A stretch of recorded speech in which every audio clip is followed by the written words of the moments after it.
Now, given the potential for legal proceedings, it would not be appropriate to give a commentary on the grounds for the decision. In their decision, MHCLG notes that the package of security measures proposed would be proportionate to the proposed use of the site, and that no bodies with responsibility for national security, including the Home Office and the Foreign Office, have raised concerns or objected to the proposal on the basis of proximity of the cables or other underground infrastructure. Now, I know that some members have raised concerns regarding the security implications of the new embassy, and it is on that issue that I wanted to update the House. National security is the first duty of any government, and that is why the intelligence and security agencies have been absolutely integral to this process. The ISC, as the committee entrusted and empowered by this House to scrutinise the government's most sensitive information, have today released their judgment on the security implications. I thank them for their work and am reassured by the depth of their scrutiny throughout the process. The ISC concluded, and I'm quoting from their statement, "On the basis of the evidence we have received and having carefully reviewed the nuanced national security considerations, the committee has concluded that, taken as a whole, the national security concerns that arise can be satisfactorily mitigated." And I can confirm today that the Home Office has received a letter from the Director of GCHQ and the Director General of MI5, which makes clear that, as with any foreign embassy on UK soil, it is not realistic to expect to be wholly able to eliminate each and every potential risk. However, they say that the collective work across UK intelligence agencies and HMG departments to formulate a package of national security mitigations for the site has been, in our view, expert, professional and proportionate.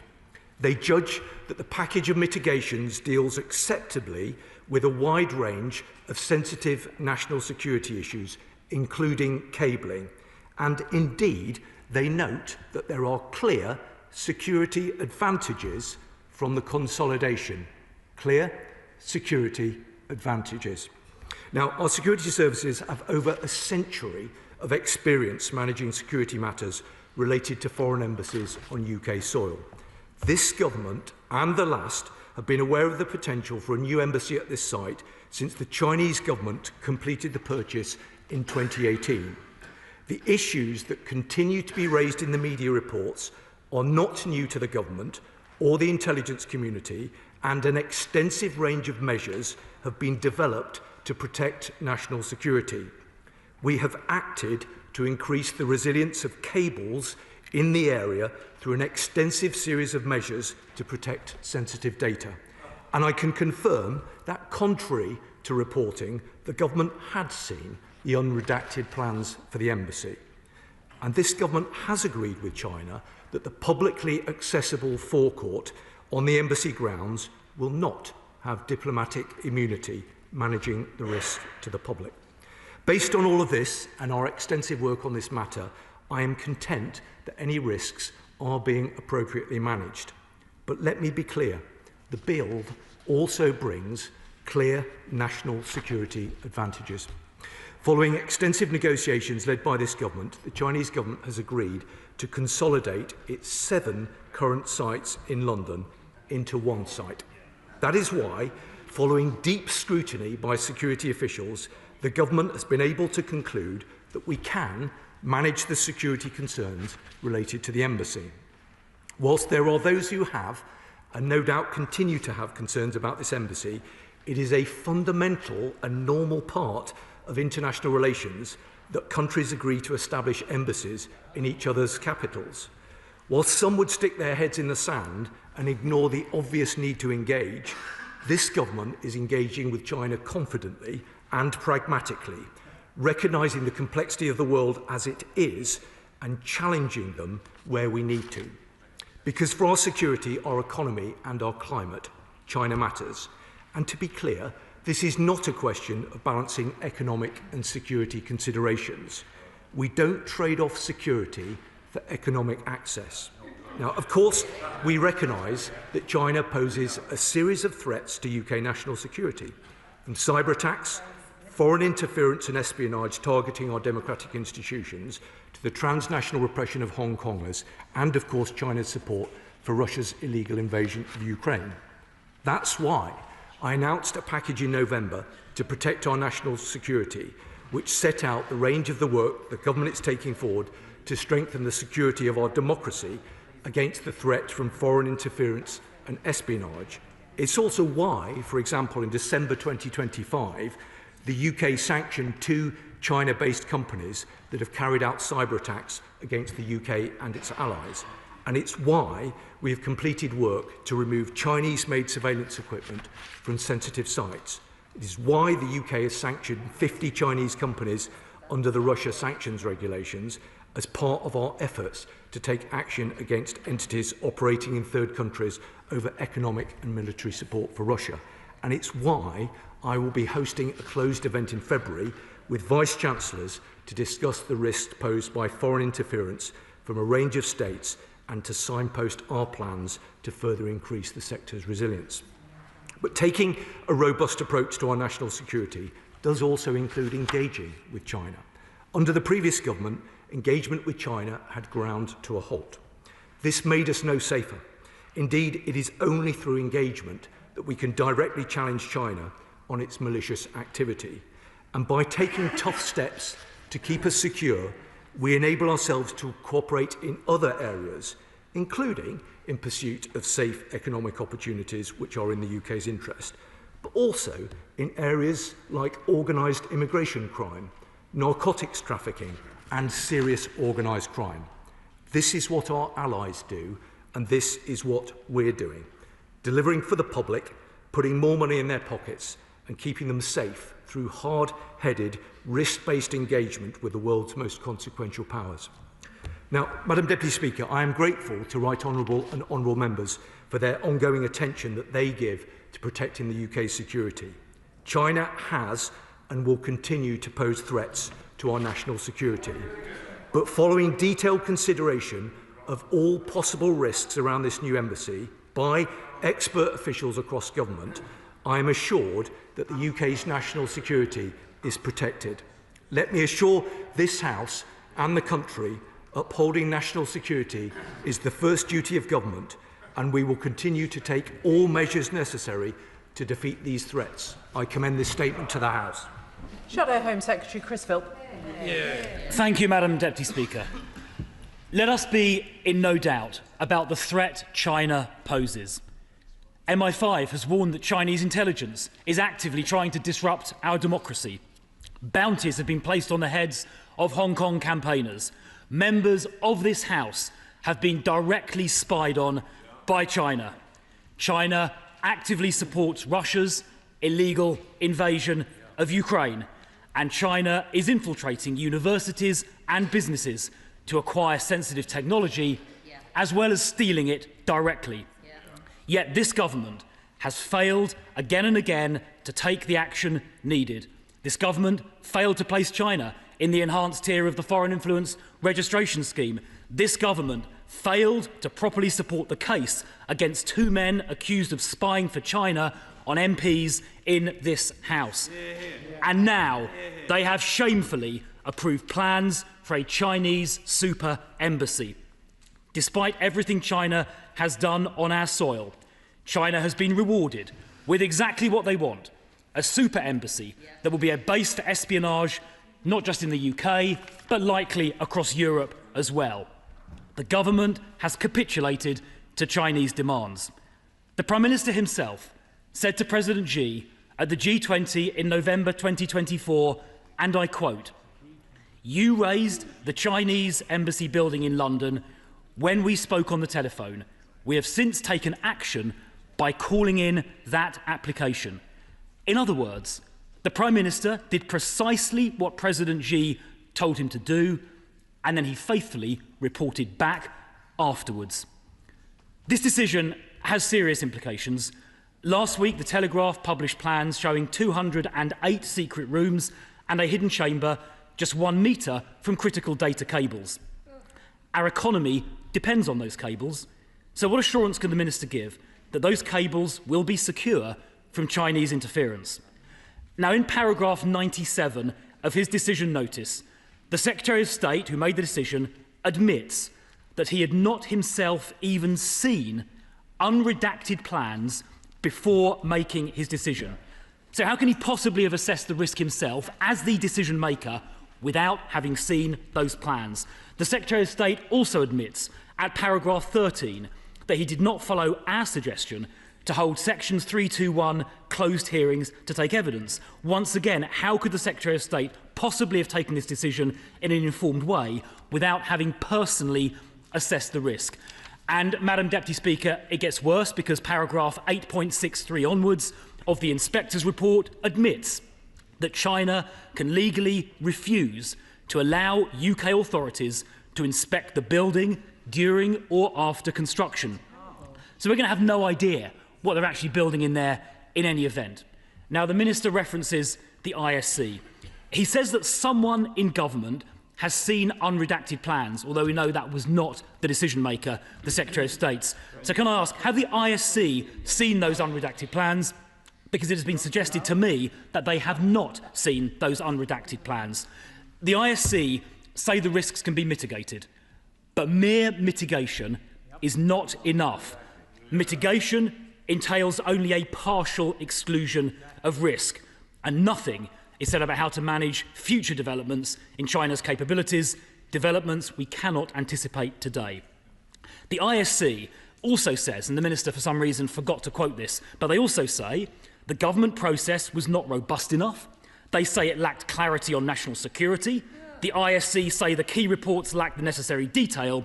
And the ISC said the government does not have the dexterity required to handle China. Does the Minister accept those elements of the ISC report?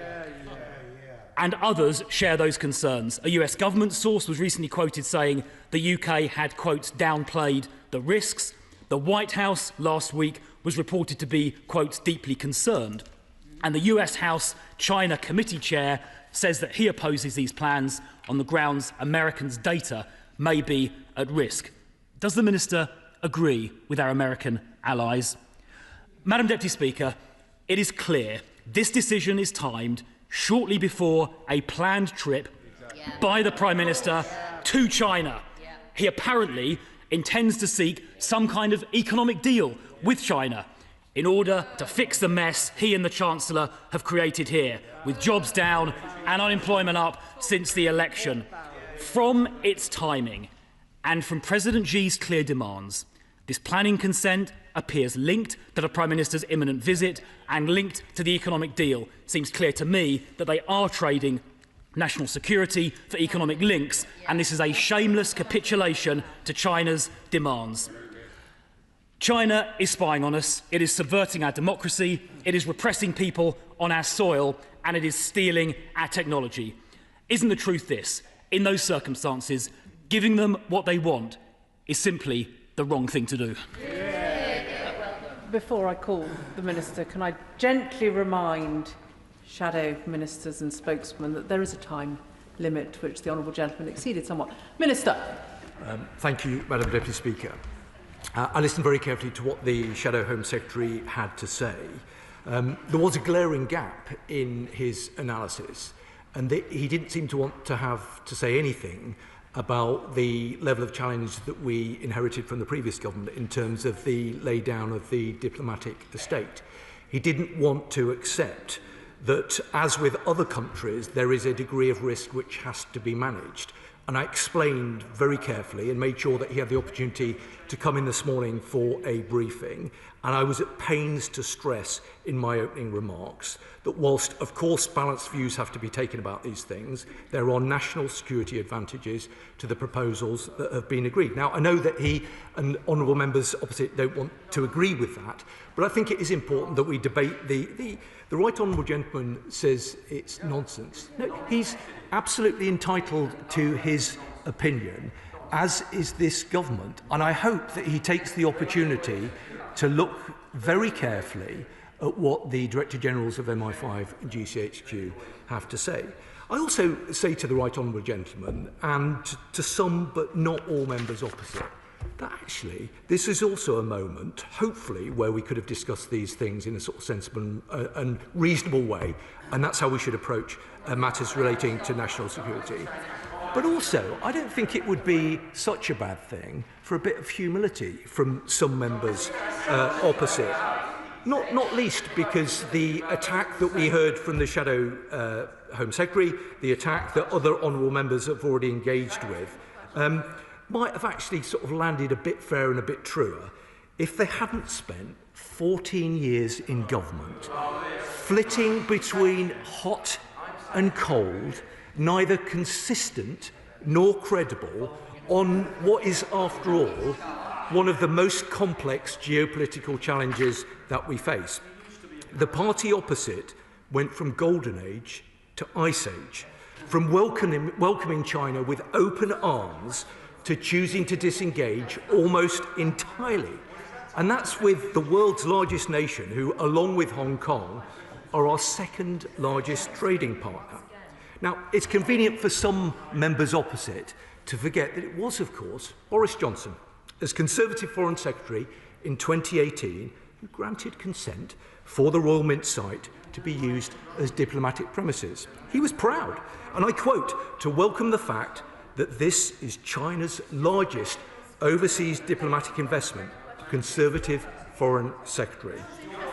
In recent times, of course, we've seen Conservative MPs U-turn on the original position of their government and take a different approach. This government will ensure that the approach that we will take will be underpinned by ensuring that we engage consistently and pragmatically with China, but we will do so in a way that absolutely ensures our national security. The House will have heard the important contributions that have been made by the ISC and the conclusion that they have drawn. The House, the country will have heard the comments that we've seen from the Director Generals. These are important contributions. Nobody should underestimate how seriously government has taken this matter. We've engaged with it incredibly closely. The intelligence security agencies have been involved with this process from the outset. I can give an assurance to those who have doubts that we will, of course, continue to monitor this process very carefully, but we believe that this is the right judgment. Can I respectfully say to the Minister, that was an incredibly long answer, indeed longer even than the question, and perhaps questions and responses need to be briefer. Rushnara Ali. Thank you, Madam Deputy Speaker. Many of my constituents will continue to have serious concerns about the proposed new embassy in my constituency. These include China's human rights record, espionage and local disruption in particular. A development of this scale would cause significant disruption for local residents, especially in Royal Mint Court, who are now facing considerable uncertainty, including privacy concerns and fear of losing their homes. What assurances can the government provide my constituents, that, and particularly those residents, regarding their concerns? And can the Minister say more about the national security concerns and how they will be satisfactorily mitigated? Minister. Well, my honourable friend is an assiduous member of this House, and she represents her constituents incredibly seriously. She will understand that, for obvious reasons, there are limits to what I can say with regard to the specific measures and the specific mitigations that will be put in place. But I am grateful to her for, entirely understandably, raising the concerns that some of her constituents will have expressed. What I can assure her is that we will want to work very closely with her to minimise any disruption to local residents, and of course I'd be happy to discuss these matters with her further. Liberal Democrat spokesperson Lisa Smart. Thank you very much, Madam Deputy Speaker, and I'm grateful to the Minister for advance sight of his statement and for the time his officials took to brief me earlier today. The government's decision to approve plans for the Chinese mega embassy represent far more than a planning matter. It shows that ministers have learnt very little from evidence exposed in recent months of Chinese spying efforts to infiltrate British politics and this House. Throughout this stunted process, we on these benches have consistently called these plans out for what they are, a mistake. The government knows that this decision that they have made today will further amplify China's surveillance efforts here in the UK, endangering the security of our data. Planning conditions are meaningless without proper enforcement. Given the unprecedented security concerns surrounding this site, how will the government ensure planning conditions are rigorously monitored and enforced, particularly in regards to the underground cables that the current plans come dangerously close to? But no amount of planning conditions can address the fundamental problem. The embassy does not clean Chinese officials of their human rights abuses. It is shocking that China has placed bounties on the heads of democracy activists from Hong Kong who live in the UK. This type of interference and intimidation in our country is totally unacceptable. So in light of this decision, will the government include all Chinese officials, Hong Kong Special Administrative Region officials and Chinese Communist Party linked organisations on the enhanced tier of the Foreign Influence Registration Scheme? Beyond the security and diplomatic concerns, there are fundamental questions around our democratic freedoms. The previous Conservative government attacked our fundamental right to protest, and this Labour government has continued to erode these freedoms. As a democratic society, we must protect the right to protest peacefully, including near embassies and including for those Hong Kongers living in the UK. Will the government continue to guarantee the right to protest even as this embassy now moves ahead? Minister. Well, Madam Deputy Speaker, I'm grateful to the Honourable Lady, not least because she came along in good faith this morning and attended the briefing at our invitation, and I hope that she found that helpful. I am acutely conscious that there are technical details that the House will understand that I am not able to get into, and that is why we took the opportunity to brief the Honourable Lady and other Right Honourable members this morning. I'm afraid I don't agree with her analysis at the beginning of her statement in terms of our understanding of the threat. I referenced earlier on in my opening remarks the very significant number of measures that we've taken in recent times in order to protect our national security. But she did ask me about the cables. So let me take the opportunity to update her and the House with regard to that specific point.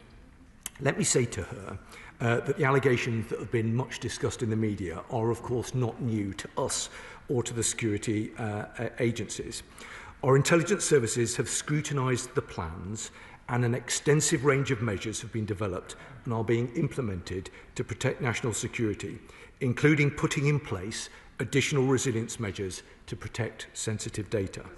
Now, the House will understand that the Honourable Member opposite asked me what that means.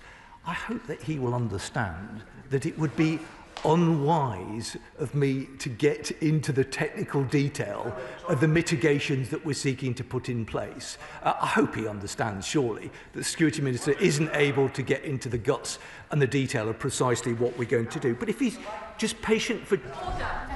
I'm simply not going to have this. There's too much chuntering and indeed yelling across the chamber from the sedentary position, and the Minister might focus on responding to the question that was asked by the Lib Dem spokesperson, not to heckling from the rest of the chamber. Security Minister.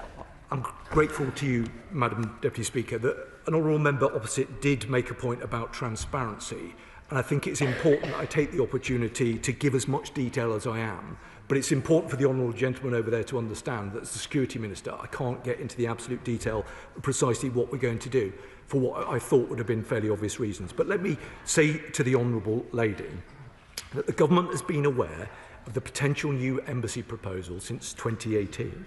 Our security services have been involved throughout that process, and an extensive range of measures have been developed and are being implemented to protect our national security. I can say to her, and give her the assurances that I think she seeks, that an extensive range of measures have been developed and are being implemented to protect our national security. Now, she also, I think quite unfairly, I have to say, criticised the government's belief in the right to protest. I do not think that that is a fair critique. The government takes very seriously the right of people to protest in our country. It is a cornerstone of our democracy, and the government will always ensure that people have the ability to protest in a peaceful way. She also asked, entirely reasonably, about FIRS. I'm waiting for the honourable member opposite to ask me about it as well. She will know that FIRS is still a new scheme. It only relatively recently came into force, the 1st of July, or more effectively on the 1st of October. She will also understand that any decision with regard to furs will be brought forward to Parliament in the usual way. Alex Barras-Curtis. Thank you, Madam Deputy Speaker. May I thank my right honourable friend for the statement, which is of course complex and of course raises very significant issues which are shared on both sides and all sides of the House. With respect, of course, to the issue of national security, which he has talked about in his statement, I fully appreciate he's unable to talk about the mitigations that have been put in place, but I'm grateful that he has re-emphasised that point a number of times. I wonder going forwards, as part of the ongoing evergreen nature of assessing the risks that we face, both during the building of this embassy and if it continues and beyond, whether he is able to assure the House that wherever possible he will keep this place updated about any continuing change in the risk assessments, and if it requires a more detailed analysis, that the ISC is fully abridged of that. Well, I'm grateful to the honourable member. He's right to say that these are complex decisions, and he's right to make the point that clearly there are very significant restrictions on what can be said here in this chamber.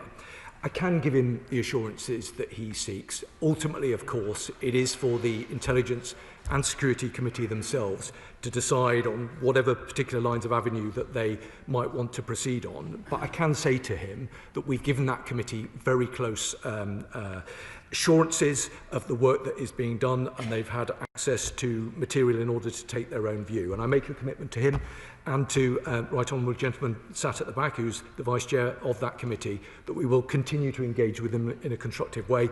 And where we feel it's necessary or appropriate to update the House further, of course we will do that.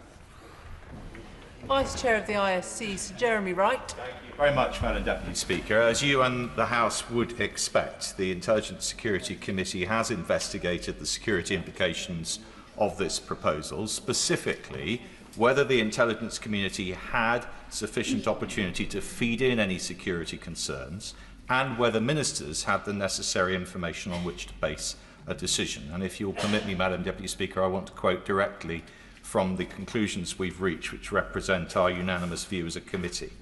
On the basis of the evidence we have received, and having carefully reviewed the nuanced national security considerations, the committee has concluded that, taken as a whole, the national security concerns that arise can be satisfactorily mitigated.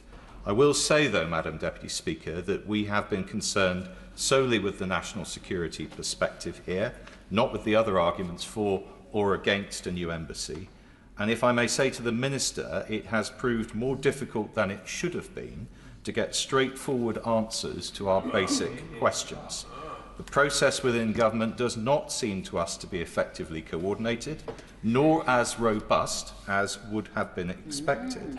In particular, there was a lack of clarity about the role that national security considerations play in planning decisions. And Madam Deputy Speaker, we will take those matters up further, as I know the Minister would expect, with the government.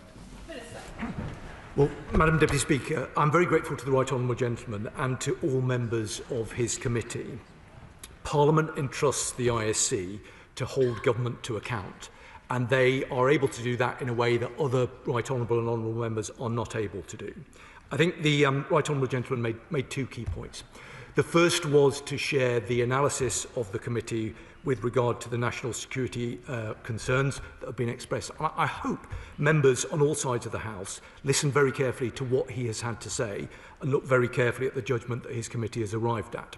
He did, though, make an important point, which I take seriously, about process. And I have no doubt that there is quite a lot that can be learned from the process point that he has made in this House today.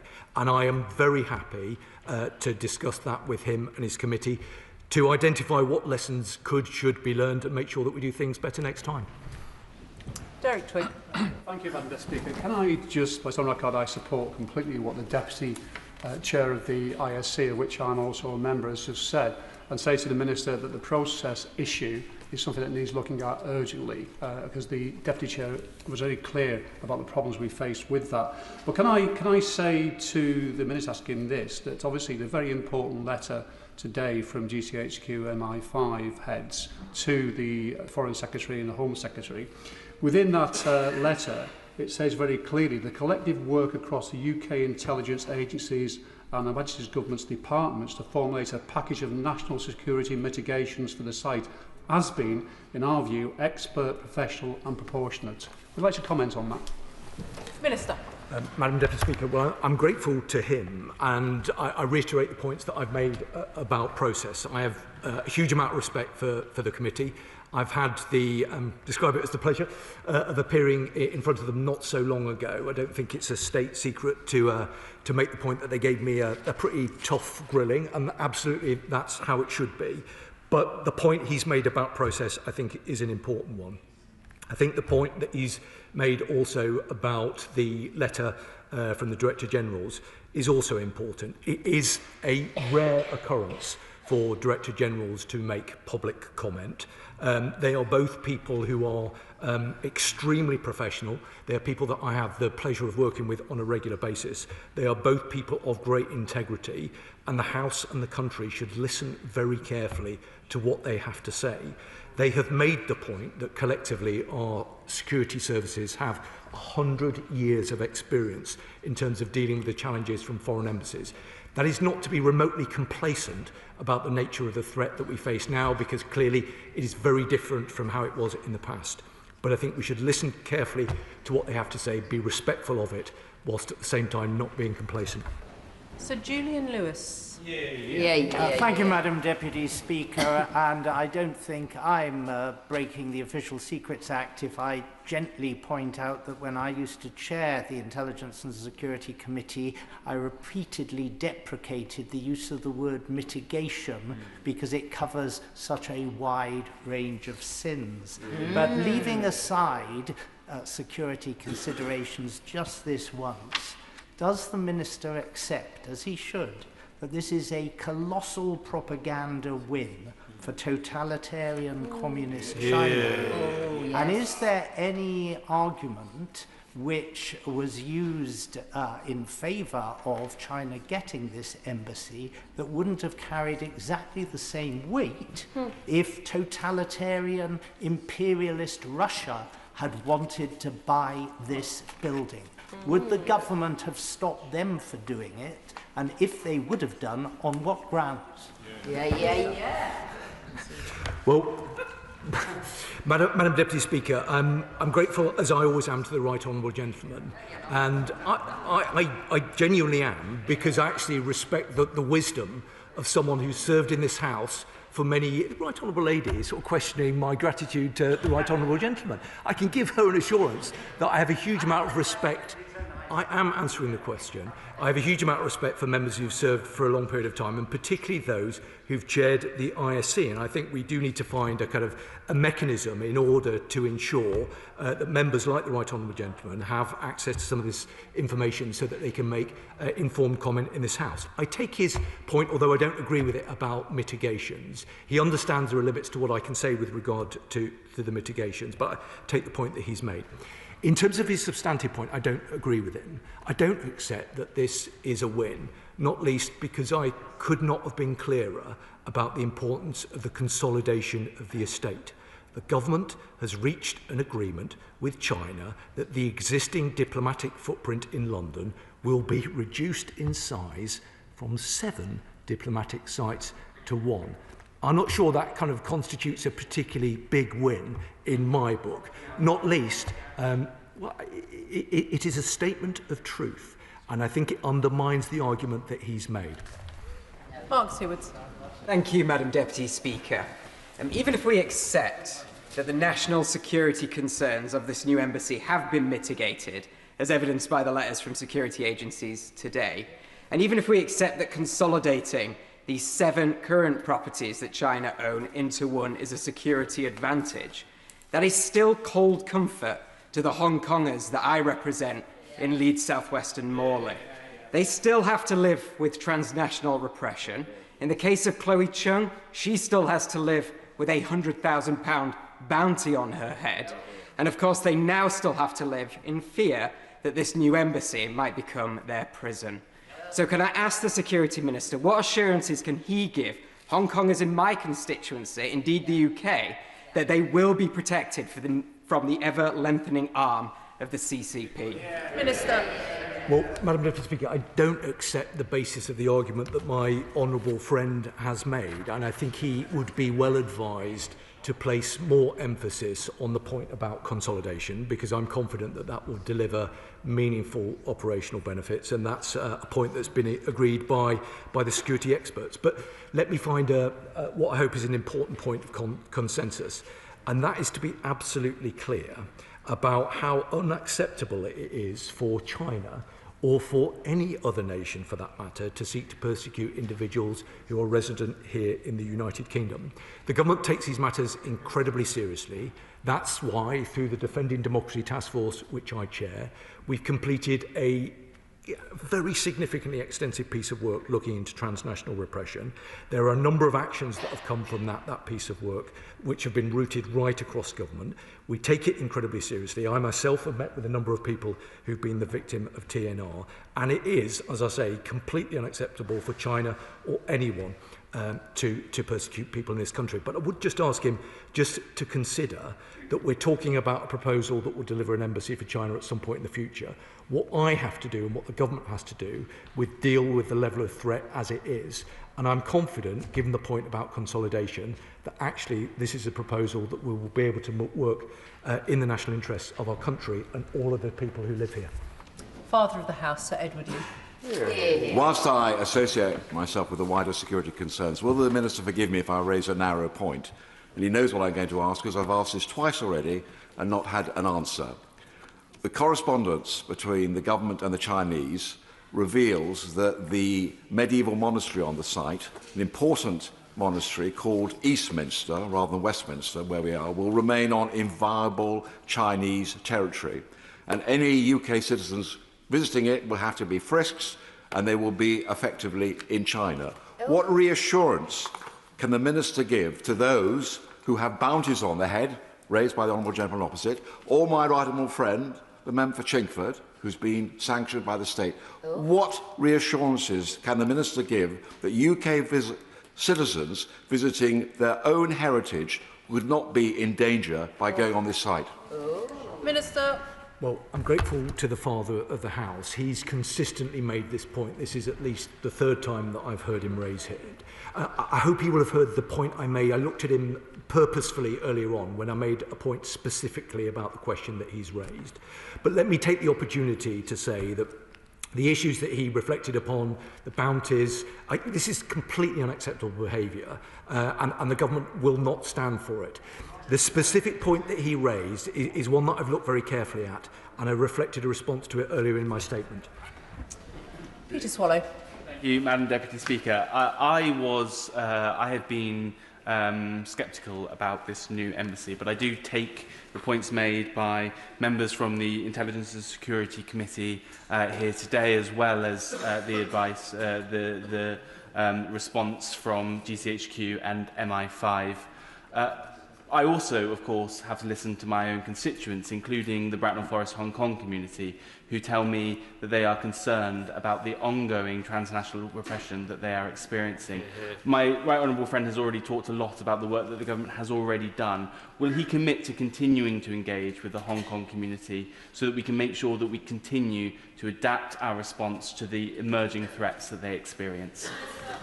Well, I'm grateful to him. He's consistently raised points on behalf of his constituents, and I can give him the assurances that he seeks.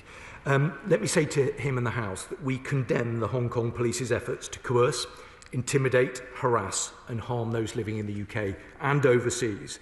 These acts of repression will not be tolerated here in our country. Now, I can say to him that along with other ministerial colleagues, I've taken the opportunity to raise these concerns directly with Chinese authorities, reaffirming that the extraterritorial application of Hong Kong's national security law is unacceptable and will not be tolerated here in the UK. I can give him the assurances that he seeks. I'm very happy to discuss this matter with him further. Luke Taylor. Thank you very much, Madam Deputy Speaker. Hong Kongers and other Chinese dissidents in the UK will be rightly concerned by this news today. And I want to make it completely clear that Liberal Democrats have serious concerns that this project will enhance China's ability to conduct transnational repression against Britons and Hong Kongers on British soil. So can I ask the Minister, what is the timeline for closing the 7 existing Chinese consulate buildings when the Royal Mint Court is opened?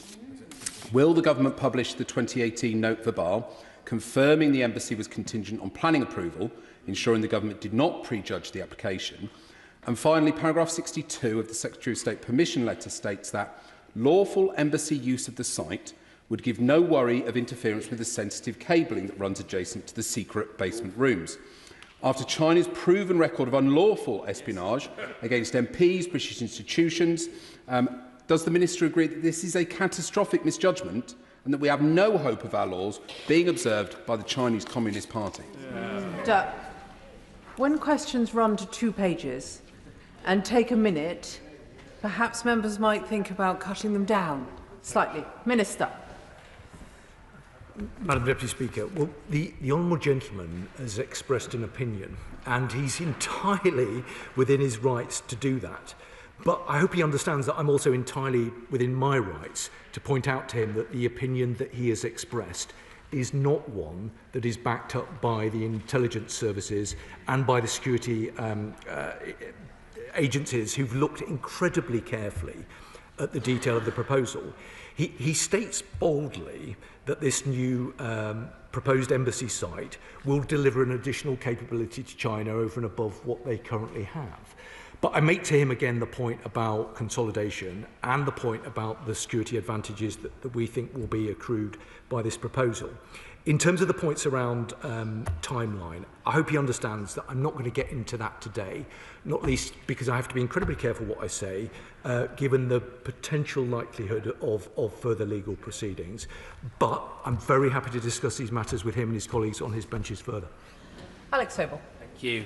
I just want to first of all make it clear I don't agree with this decision today. It will send a chilling effect through Tibetans, through Hong Kongers, through Uyghurs and other Chinese who just dissent with the regime in Beijing. But I've got 3 specific questions about the application today. First of all, what guarantees does the government have that the 7 other sites will be closed and disposed of?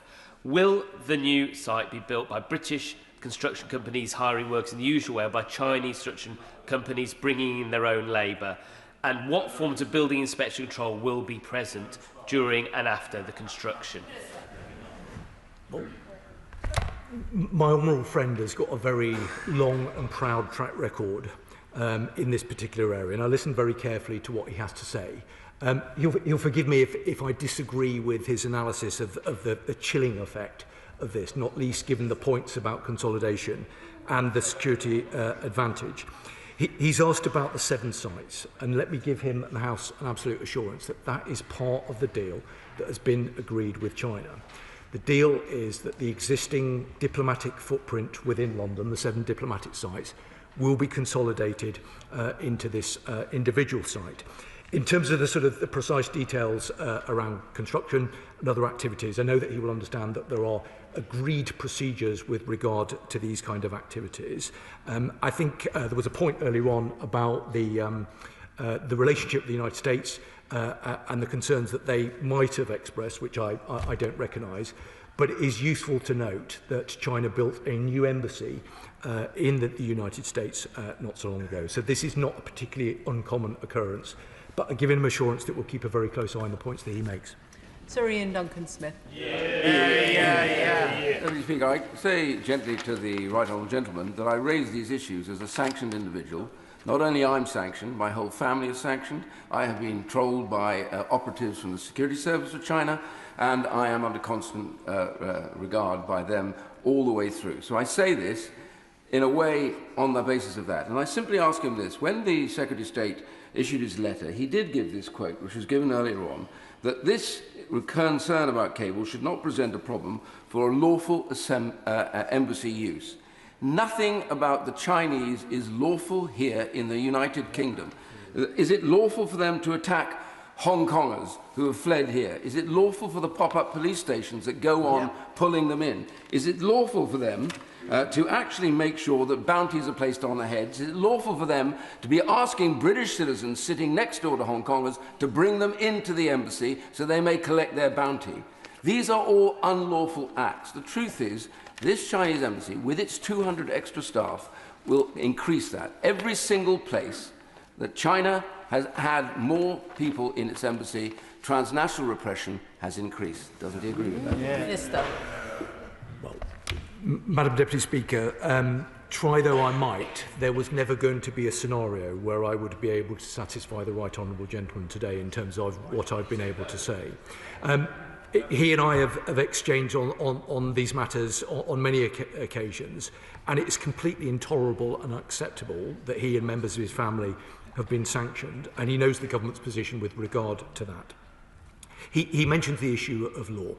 UK law is absolutely sacrosanct, and where anyone, whoever they might be, falls short of that, they will be held to account by this government. He made a specific point about the potential, I think, for an increase in staff. Again, there are very clear procedures that rest with the Foreign Office that where a foreign nation seeks to bring additional staff resource into a country, all of that has to go through the normal diplomatic channels and has to be agreed by the Foreign Secretary. Now, I know that he doesn't support these proposals. I understand that he has strong views, which I have a lot of respect for, but I hope that he can respect the fact that we have engaged seriously with this proposal. The security services have been involved from the outset, and ultimately, government has to take a view. We've taken a view that the national security implications of this can be mitigated. We've also taken a view, and I know that some honourable members opposite don't agree with it, that there could well be some security advantages as a consequence of these proposals. But I undertake to keep him and honourable members up to date, and if he wishes to discuss it somewhere else other than this chamber, then I'd be very happy to do that. Chris Law. Madam Deputy Speaker, can the Minister confirm the UK Government is happy rewarding and emboldening a nation who has one of the worst human rights records, who conducts espionage on his islands and in our Parliament, who has imprisoned the UK national Jimmy Lai on trumped-up charges, who has committed crimes against humanity against the Uyghurs, and who is the single most important enabler of Russia's illegal war machine against Ukraine and its civilian population that we as parliamentarians have stood against united? I'm sorry to say, Madam Deputy Speaker, that I don't agree with the honourable gentleman's framing of his question. Whilst he's entirely right to raise specific concerns in the way that he did, this is not about rewarding China. It is not.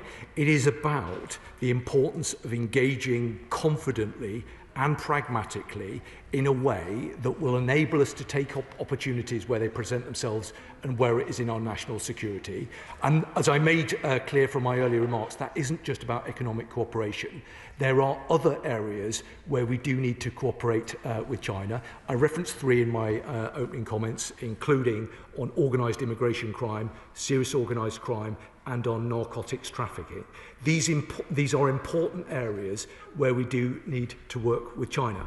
But ultimately, the most important thing is that we safeguard our national security. And that's why we've worked incredibly closely to look carefully at the detail of this proposal and to make sure that we've got the right mitigations in place. And that's what we've done. Dr. Kieran Mullen. Thank you, Madam Speaker. Will the Minister explain, by giving China the embassy that it wants, how the government is demonstrating, in his own words, that it's responsible for unacceptable behaviour that the government won't stand for? In part because of the reduction in the diplomatic estate from 7 down to 1. Richard Tice. Thank you, Madam Deputy Speaker. So the Chinese communist regime, they sanction members of this House. They spy on members of this House. They carry out more cyber attacks than any other country. And the Minister admits that they are a national security threat. And yet the government thinks it's a good idea to kowtow to the Beijing bullies and allow this mega embassy. If it's in the national economic interest, Minister, could the Minister confirm that some British steel might be used in this Chinese embassy? And can he guarantee that this is in our national security interest completely for British citizens? Minister. Well, I congratulate the honourable gentleman on getting the clip that he no doubt will be posting on social media in the not too distant future, and that is up to him. I mean, the honourable gentleman seems to operate in a world that is quite selective in terms of some of the decisions that it seeks to make. I looked over to him earlier when I referenced the requirement for cooperation on areas like organised immigration crime. I don't know whether he thinks that's a good thing. I don't know whether he or his party have a policy about whether, given the concerns that are shared across this House, we should be engaging with China on matters relating to immigration. As part of the work to stop the small boat crossings across the Channel, he will understand, I hope, that it is, of course, necessary to engage with our near neighbours, but it is also necessary to engage internationally. I'm not clear whether he thinks that's a good thing, and I'm not clear whether he thinks that we should engage with China on those matters. What I am clear about is that this government will engage pragmatically, do the right thing, secure the economic opportunities, but fundamentally will always make sure that we will underpin our national security. And in terms of his point about British Steel, that is a fair one. This government will always want to support UK-based manufacturers and UK-based industry. So let's always look for, let's end on a point of consensus. Let's always look for opportunities to buy British. I'm very hopeful that we can find a point of consensus that questions need to be shorter, answers need to be shorter. I intend to keep the Minister here until all members have been satisfied this afternoon, but we do need to speed up. Mark Francois. There's a pattern of behaviour here. The failure to act meaningfully over Jimmy Lai, the mysterious collapse of the Chinese spy case, and now this abject national humiliation. Let's call this what it is. This is appeasement of communist China. For economic gain. We tried that in the 1930s, and look where that got us. Why is this Labour government kowtowing to China, a communist regime that imprisons 1 million Uyghur Muslims in concentration camps for having the temerity to believe in God? Well, in one sense, I can agree with the right honourable gentleman that there is a pattern of behaviour. He's right about that. The pattern of behaviour is doing the right thing and making sure that we safeguard our national security. And he might roll his eyes, but he was a minister in the previous government. He's served in this House for a number of years. He knows that under his Conservative government, there was a complete lack of consistency with regard to our policy for China. Now, this is a significant geostrategic challenge, and in the end, government has to make decisions. It has to have a clear-eyed policy, but anyone who thinks that we shouldn't be engaging with China, I think is naive. Anyone, he uses the language that he does, which I think is inappropriate and unhelpful and inaccurate. I've made the point about consolidation, I've made the point about the national security advantages, and I'll make the point about this government's commitment to securing our national interest. Let me just say one final thing to him.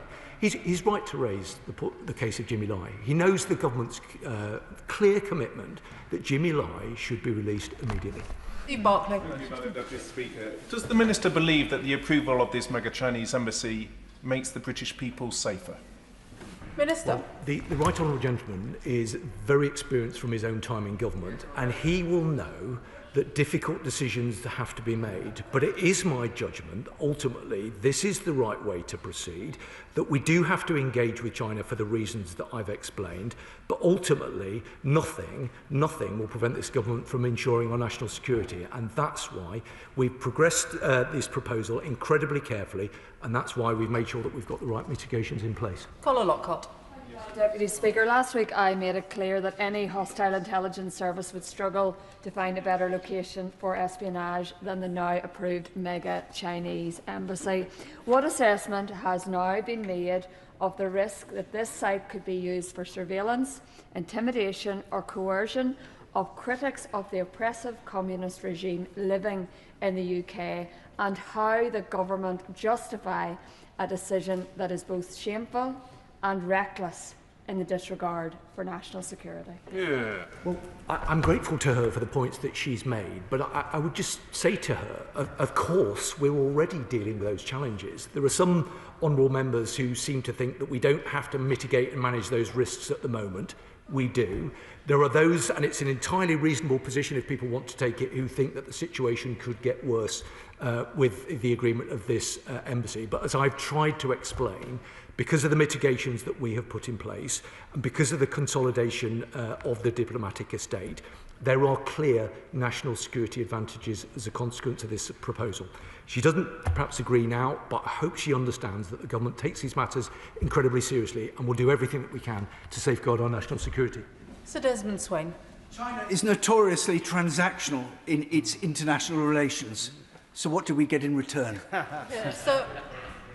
Well, I always listen very carefully to the Right Honourable Gentleman, not least because I seem to remember that he was the PPS to the then Prime Minister Lord Cameron, when the then government had quite a different relationship with China to the one that we have now. He will remember that very well, as do I. So whilst I'm grateful for his advice, I hope that he will perhaps have borne in mind the points I made about the consistency of the previous government, including the one he served in. Esther McVeigh.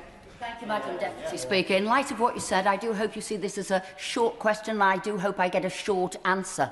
Minister, do the security services have any concerns at all about the proposed new super Chinese embassy? Yes or no? Minister. The Right Honourable Lady has seen the letter that's been published today by the Director Generals. I don't know how much time the Right Honourable Lady thinks about matters relating to national security or understands the nature of the threat. Not at all. I'm seeking to explain to her that this government, like the last government, manage a range of national security risks. That will be the case whatever decision was taken around this proposal. Dr. Luke Evans. Thank you, Madam Deputy Speaker. I'm going to ask again.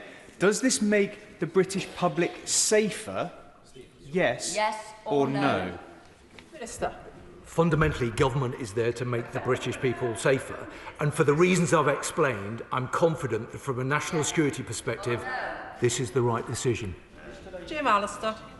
Isn't the plain truth, Minister, that this was a predetermined political decision from the moment the political decision was taken to call it in, when the government was facing by due process the council refusing this planning application? And all that's gone on, doesn't it simply bring the whole planning process into disrepute? Yes or no? And when we consider today that the London Labour Group have condemned this matter, isn't one of their members right when he says, wrong embassy, in the wrong place, at the wrong time? Yes or no? Well, I don't agree with his analysis. I've been crystal clear about the fact that people are, of course, entitled to their opinion, and people will have different views. What sensible members of the public will be interested in is what the security professionals have said. The security agencies, the intelligence services, those people who really understand the nature of the risk and the threat. What the public will be interested in is what they think, and I've been clear about what they think. I've been clear about the way in which we've approached this process, which I believe will deliver national security benefits for our country. Sir Bernard Jenkins. Can I just point out that when the previous Conservative government proclaimed a golden era of relations with China, when David Cameron welcomed President Xi for a state visit in 2015, as Theresa May was championing Huawei for our 5G infrastructure, the security services supported the then Prime Minister, or they were brought into line, which is, I expect, what happens under these circumstances. Can we make sure that we're not using the security services for propaganda purposes? And may I predict, in the fullness of history, we will look back at this decision with great regret. Well, the right honourable gentleman, I know, gives a lot of thought and dedication to these matters. He spoke and reflected upon the engagement that had taken place under the previous government, under the then Prime Minister David Cameron. He will understand, because he thinks about these things very carefully, that there is obviously a need to engage with China. President Trump will be visiting China in the next couple of months. President Macron, I think, has been 3 times over the past years. Prime Minister Carney has been there recently. Serious grown-up people understand the need to have engagement and work closely with countries like China. Sensible people will get that. Sensible people will also understand that sometimes that involves tough choices. This government doesn't shy away from making those tough choices in terms of whether it's the right thing to do. I accept the challenge that he offers, which it will be judged over the long term. But I think this is the right thing to do, and I'm pleased that the security services agree with it. Sarah Ball.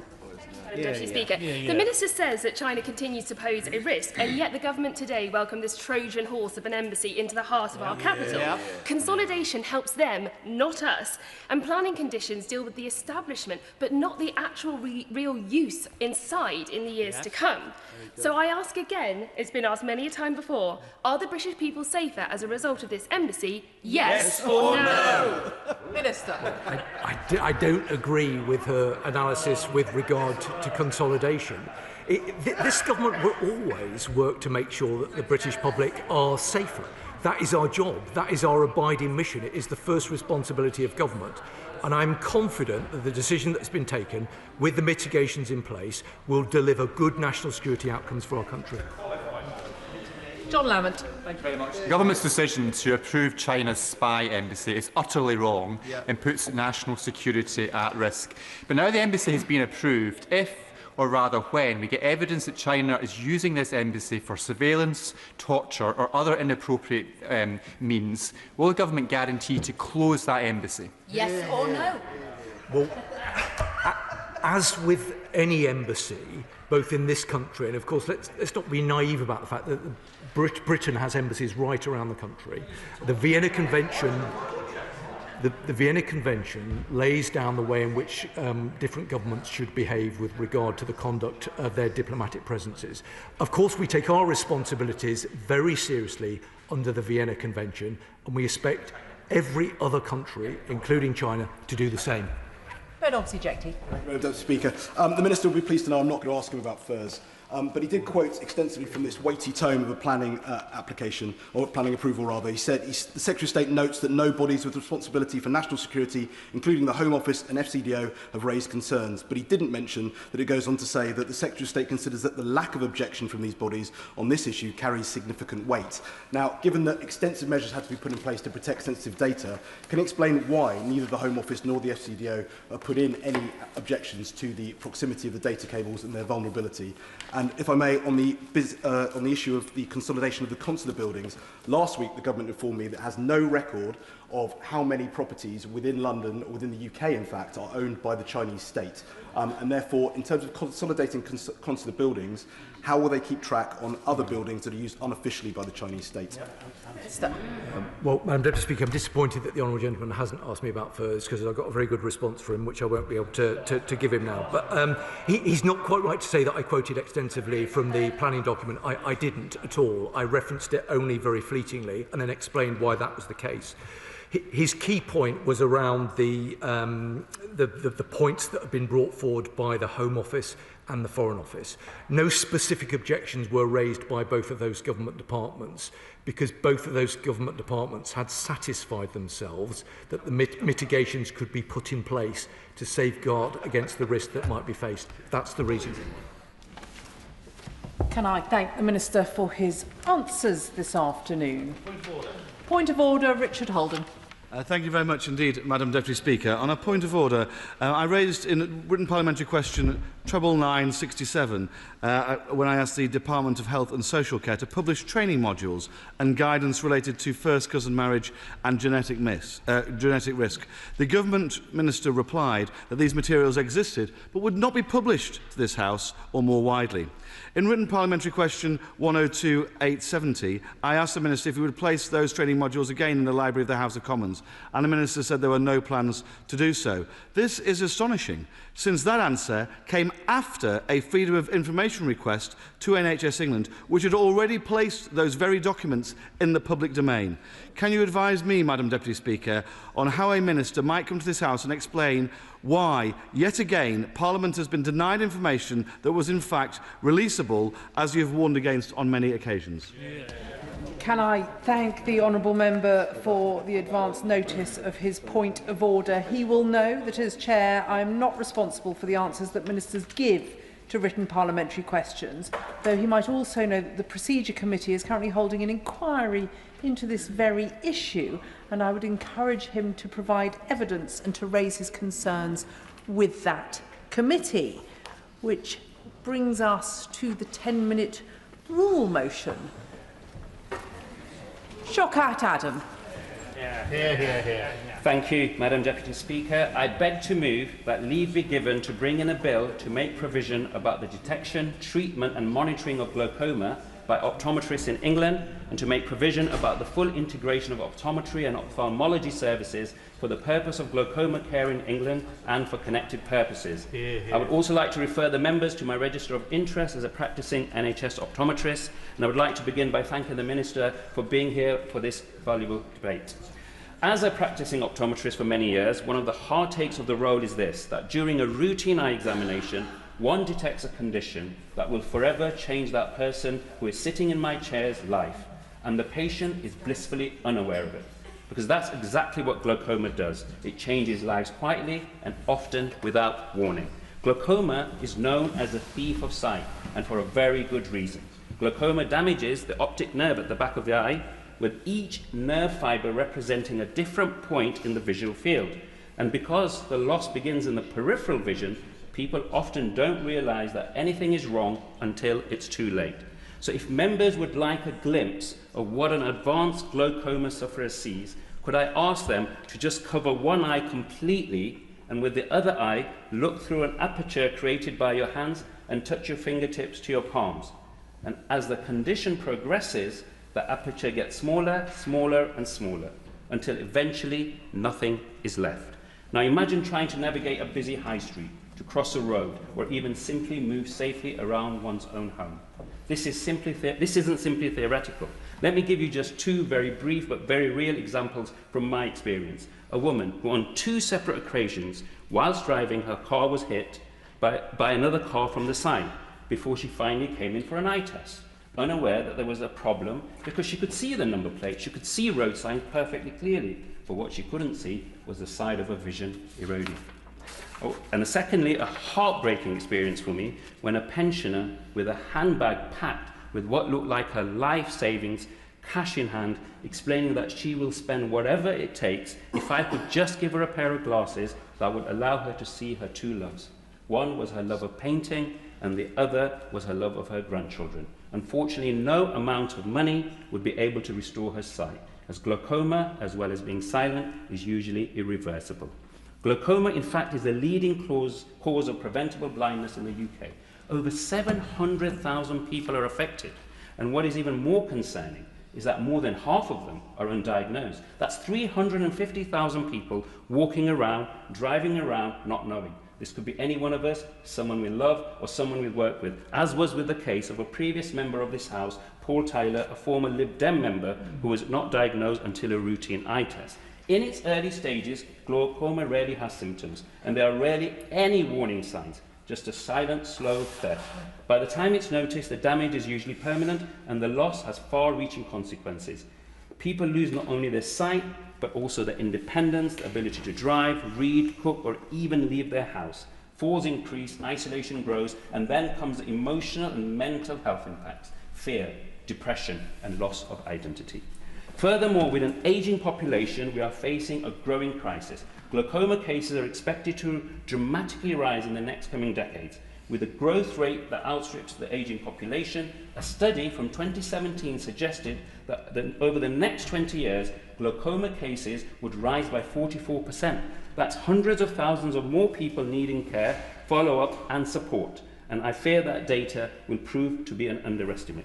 So let me be blunt. Patients are losing their sight not because care doesn't exist, but because the pathway is broken and the follow-up is delayed. Just recently, I saw a patient who was referred to the hospital and diagnosed with glaucoma. That bit, absolutely fine. The initial appointment happened, but the follow-up was postponed. Then they missed an appointment. So by the time they came to see me again a year later, they had lost a significant amount of their visual field, to such an extent that even their central vision, their acuity, was affected. This anecdotal example corroborates with findings from major chains like Specsavers and others. The problem, current waiting list data only provides a measure of first appointments, not the ongoing care vital to chronic conditions like glaucoma. We need published data on follow-up waiting times because that's where sight is being lost. And here's the reality. Hospital ophthalmology is one of the largest outpatient specialities in the NHS, with 8.9 million appointments a year between 2023 and 2024 in England.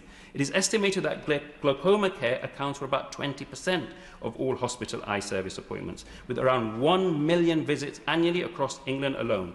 In 2024-25, it was reported that 600,000 people were on a hospital waiting list for an ophthalmology appointment. However, the ongoing care, such as the need for regular planned follow-up glaucoma patients, is often overlooked, with their numbers not hitting the headline like those waiting for an initial assessment or surgery.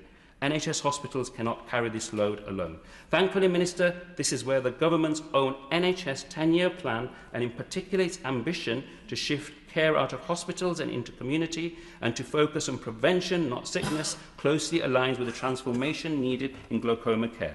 There are over 14,000 qualified optometrists in England, providing more than 13 million NHS-funded eye tests. They are trained, regulated and ready to help.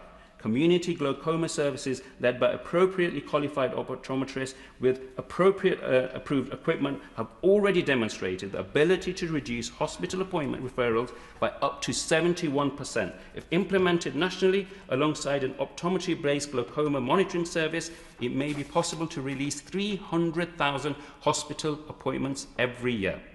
That's not a one-time saving. Glaucoma is a chronic condition. These are recurring appointments for people who are living with, not cured of, the condition. Making full use of the skills and capacity already in primary care takes significant pressure off hospital services, enabling them to focus on tasks that can only be managed in a hospital. This could also save the NHS an estimated £12 million annually. At present, 10 ICBs have no glaucoma case-finding referral management services, and without this service, many patients in these areas who are referred to hospital could instead be retained in primary care optometry, with appropriate commissioning rather than adding to the existing waiting list. And even what is more concerning, 21, half of the ICBs, do not commission a glaucoma monitoring service in the community and rely simply on the hospital eye service to follow up glaucoma patients for the rest of their lives. This is where sight loss occurs, as the hospitals simply do not have the required capacity. It's a postcode lottery, one that punishes the vulnerable, especially when people from Black and Asian communities are up to 4 times more likely to develop glaucoma and often have the least access to timely care.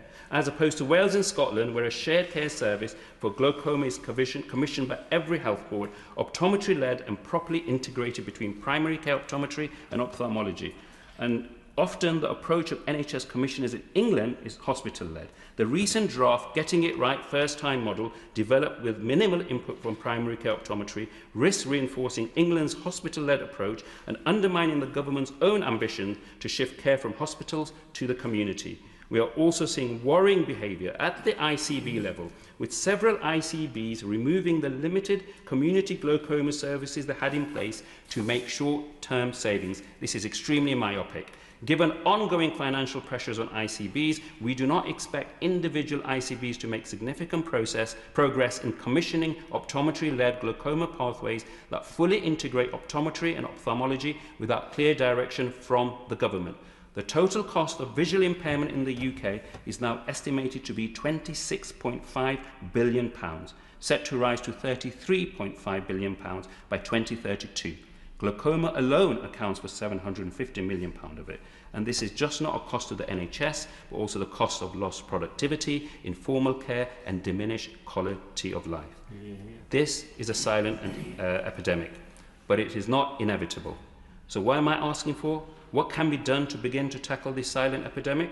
Fundamentally, I am asking for a national direction from the DHSC to ICBs that they should commission a uniformed primary care glaucoma service that utilises qualified high street optician practices, and only by doing so will we end the current postcode lottery in glaucoma care.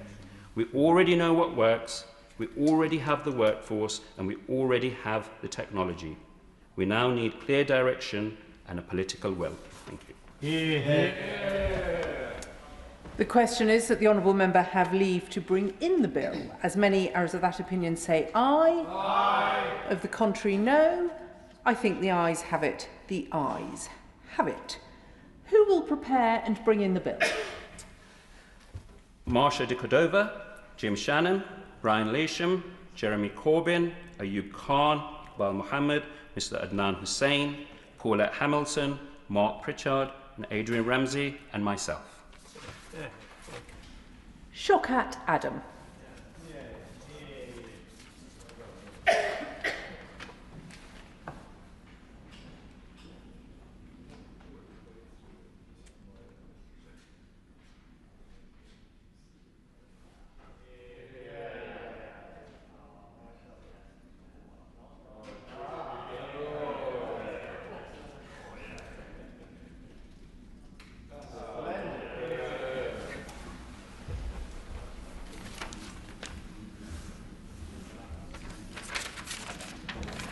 Glaucoma Care, England Bill.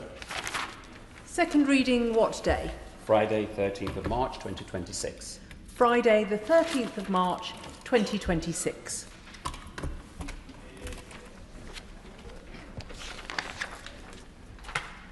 Programme motion to be moved formally. I beg to move. The question is as on the order paper. As many as are of that opinion say aye. Aye. Of the contrary, no. I think the ayes have it. The ayes have it. The clerk will now proceed to read the orders of the day. Sentencing Bill, consideration of Lord's amendments. Now. I can inform the House that nothing in the Lord's amendments engages Commons financial privilege. We will begin with the government motion to disagree with Lord's Amendment 7, with which it will be convenient to consider the other Lord's amendments and government amendments and motions as on the selection and grouping paper. I call the Minister to move the motion. Jake Richards. Thank you, Madam Deputy Speaker. And let me begin by putting on record the government's welcoming of the new Shadow Justice Secretary to his job. We look forward to working with him, Madam Deputy Speaker. He is somebody of some intellectual heft, and in any event, he's in the lucky position of having extraordinarily small shoes to fill. Of course, there will be policy disagreements, as there should be, but my hope is that the new Shadow Justice Secretary treads more carefully on issues around the independence of our judiciary and respecting our legal profession, perhaps fewer vitriolic social media videos and more thoughtful analysis.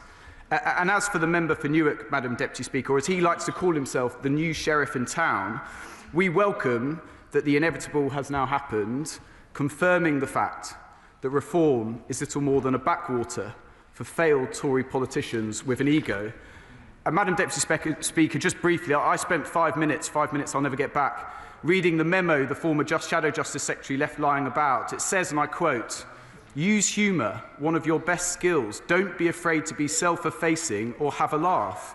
Well, it certainly got us laughing, Madam Deputy Speaker. And his memo also has the memorable line, "Don't think. You know things to be true. Get out of the habit of saying think." I happen to think he should get into the habit of thinking a little more. The honourable member for Newark says he has joined to be part of the team. We are still unclear whether he will remain speaking on justice issues. He's not in his new place today. Over the weekend, it was said that there would be a mini reshuffle at Reform, a rather depressing game of musical chairs. But whether their justice spokesperson remains the member for Runcorn, or if the member for Newark takes over, or if the member for Ashfield has a go, or if the member for East Wiltshire or the member for Romford joins in, the story is the same, Madam Deputy Speaker, failed former Tories who cannot be trusted with our justice system, let alone our country.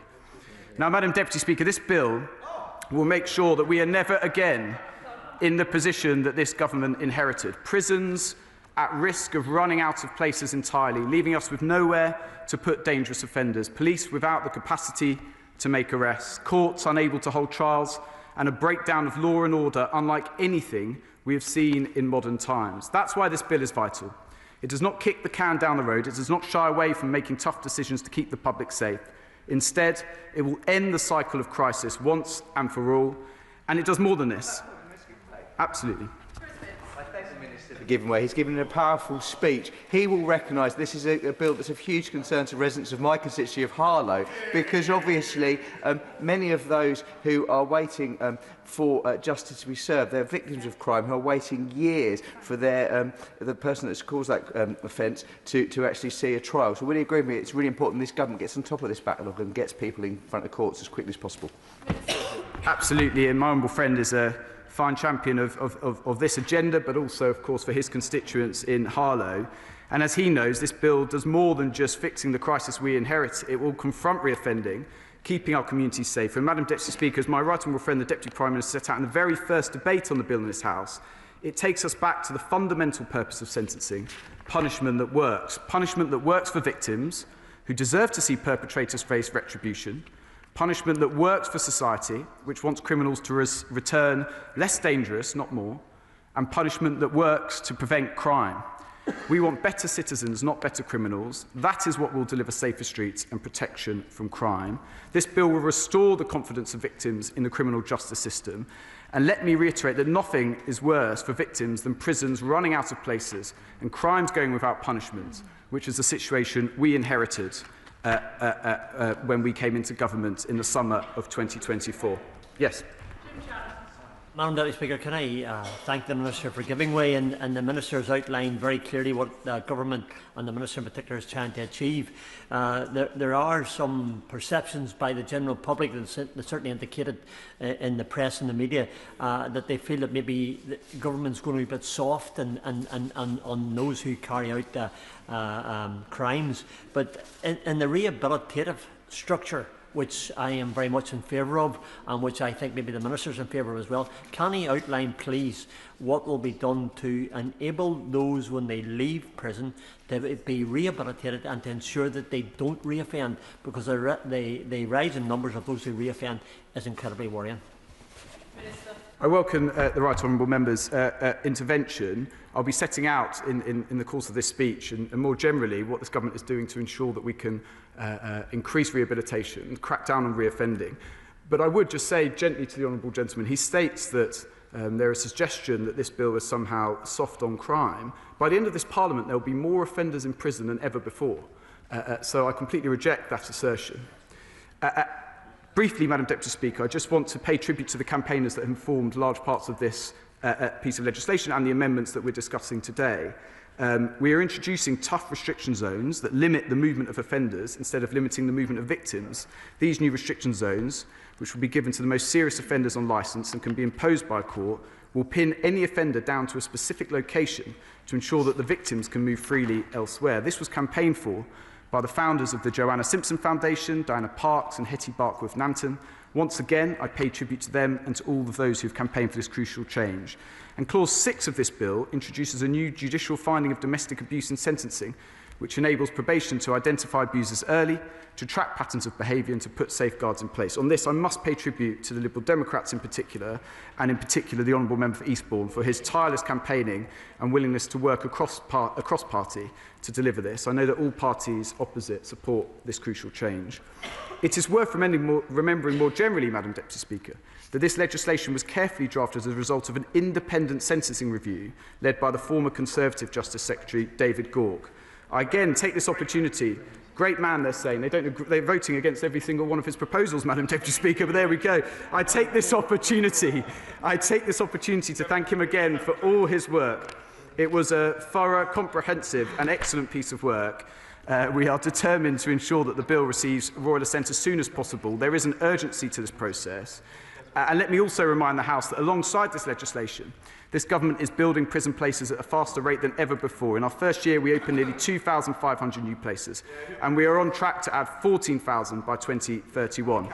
In the next 4 years alone, we will spend £4.7 billion on prison building, but we simply cannot build our way out of the crisis we inherited from the Conservatives. The pressures on the system demands that we reform sentencing, but let me also remind the House that nothing in this bill changes sentences for prisoners convicted of the most serious, heinous crimes who are serving extended, determinate or life sentences. And of course, this bill delivers vital reforms to our probation services. We are rebuilding the service the last government decimated. We are increasing investment up to £700 million by 2028-29, a 45% increase. And we are recruiting.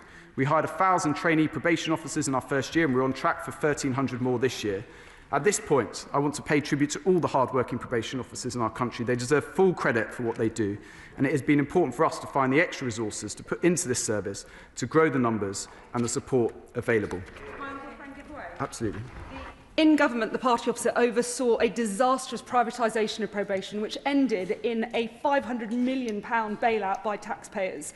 Our probation service plays such a critical role in the rehabilitation of offenders and keeping our community safe. So can the Minister set out further how this bill will ensure that our probation systems are strengthened and fit for purpose? Can the Minister perhaps restrict himself to the amendments? Yes. Minister. Thank you, Madam Deputy Speaker. I welcome the intervention from my honourable friend. I'll be coming on to that issue shortly. Madam Deputy Speaker, I want to address Lord's Amendment number 7. Whilst we cannot support the amendment as drafted, we fully support the intention behind it to promote transparency and improve the experience of victims. We agree that robust processes are required to ensure the accuracy of transcripts, but placing a statutory duty on the judiciary to approve the release of all Crown Court transcripts could significantly increase workload and undermine efforts to drive down the Crown Court backlog. However, Madam Deputy Speaker, I'm delighted to say that we have tabled a government amendment that will expand the provision of Crown Court sentencing remarks to all victims who request them free of charge. This new clause puts victims firmly at the centre of the process, ensuring that every victim can request and receive relevant sentencing remarks for free. This clause delivers a major step forward for transparency, enabling victims to digest sentencing remarks outside of the pressures of a courtroom setting and free of charge. The details on timeframes and processes will be set out in due course, but I can confirm our intention to the House that this will specify that transcripts will be provided within 14 days of a request being made. This timeframe will support applications made under the unduly lenient sentencing scheme, and I can also assure the House that we are considering the opposition's amendments to the Victims and Courts Bill, which would extend this deadline to 56 days, extremely carefully. I'm grateful to members of this House for their engagement on this issue. This change represents a profound step forward for victims and for transparency in our justice. I know that the honourable members for Richmond, Warrington North and Lowestoft have been campaigning on this issue for some time. They deserve great credit, in particular the member for Richmond, if I may. And so for the first time, every victim whose case is heard in the Crown Court will have this important right of access free of charge. I turn now to Lord's Amendment 1. And again, I must begin by thanking the honourable member for Bexhill and Battle, the Shadow Justice Minister, and the parents of Lenny Scott, an ex-prison officer murdered by a former inmate in a horrendous revenge attack. This amendment meets their call for a small but important reform to sentencing around whole life orders.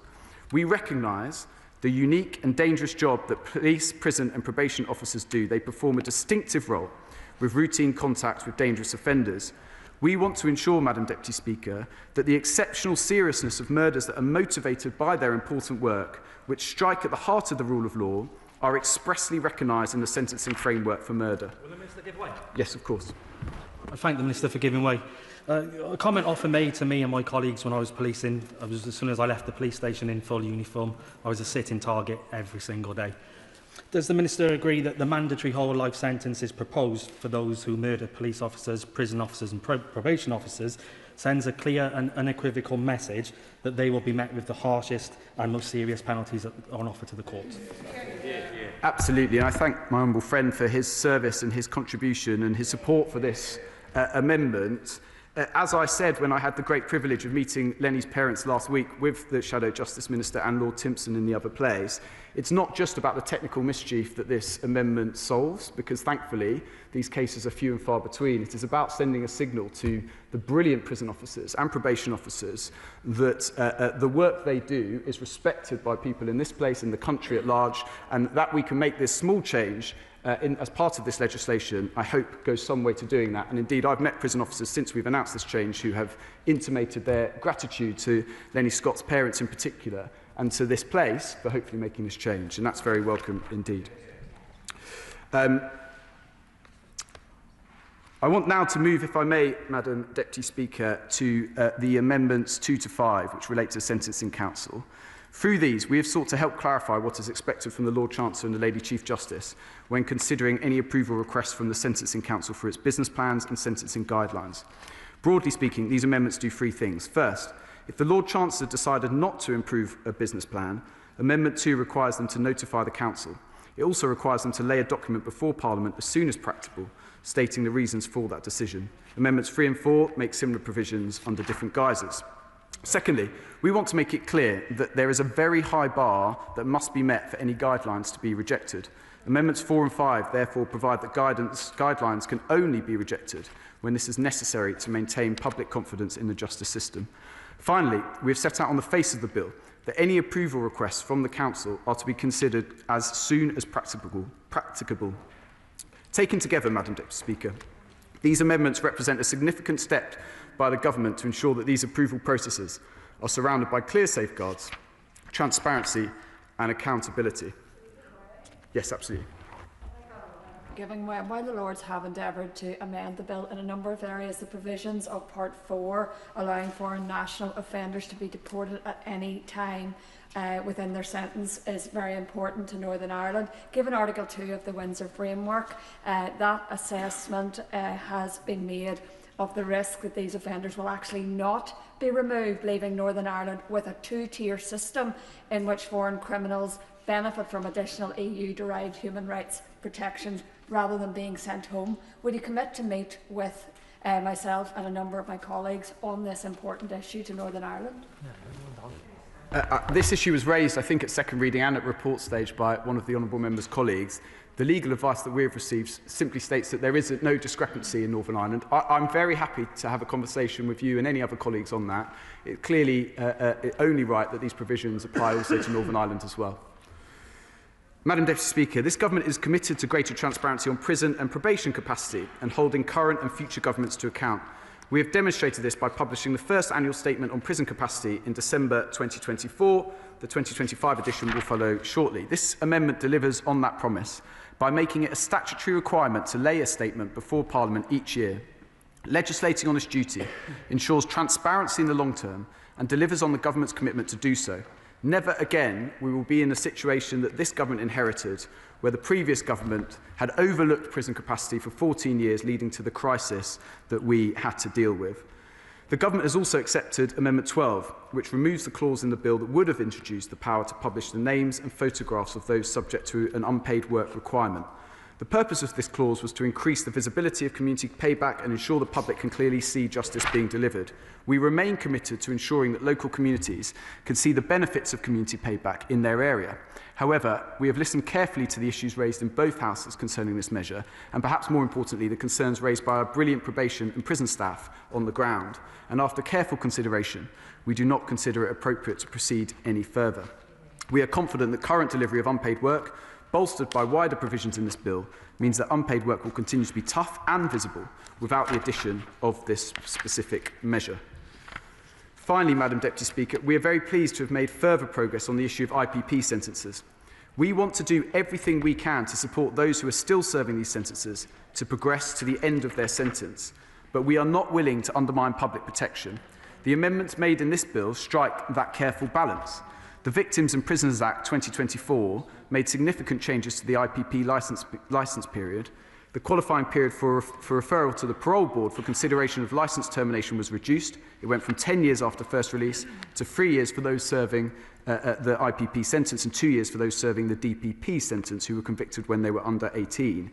It has now been over a year since the first of these measures came into force. 1,700 people had their licence terminated automatically on the 1st of November 2024, and a further 600 became eligible for referral to the parole board on the 1st of February of last year. We have now gone further by providing those serving the IPP sentence with an earlier opportunity for licence termination and an additional opportunity for those serving IPP and DPP sentence thereafter. Those serving an IPP sentence will be considered for licence termination 2 years after release rather than the current 3 years. This provides suitable time for support and rehabilitation in the community, whilst ensuring our communities are best protected from harm. Would the Minister give way? Yes, absolutely.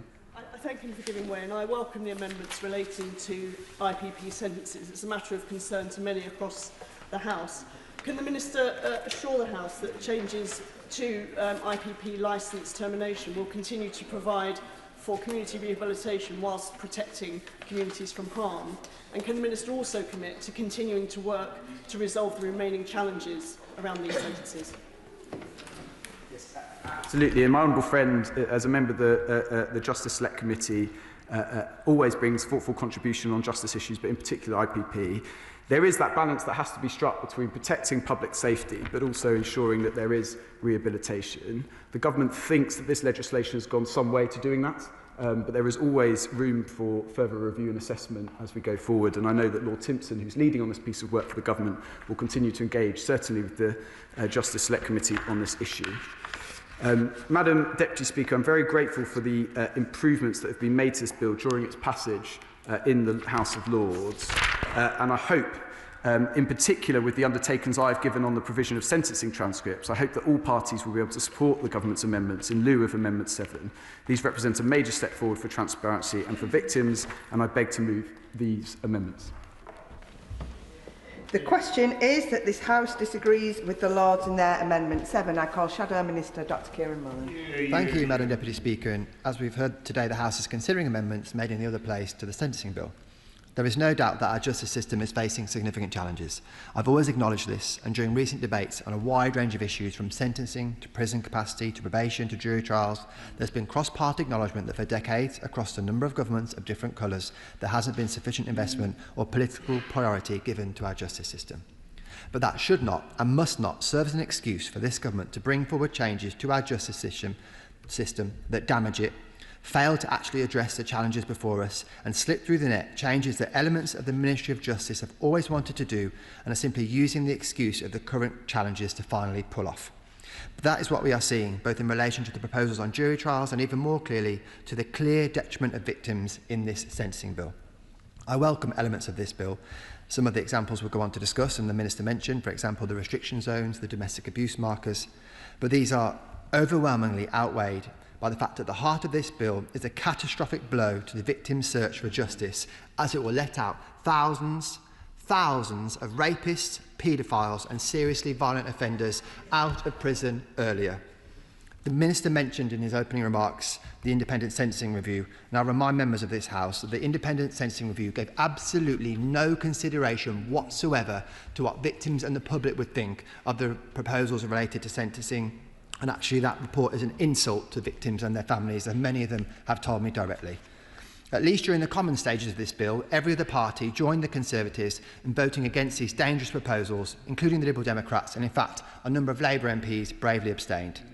It should be a matter of deep shame for the Liberal Democrat Party that they have since joined Labour in voting to let rapists and paedophiles and seriously violent offenders out of prison earlier, especially as they so clearly articulated why this was wrong before. A complete betrayal of serious victims of crime and their families.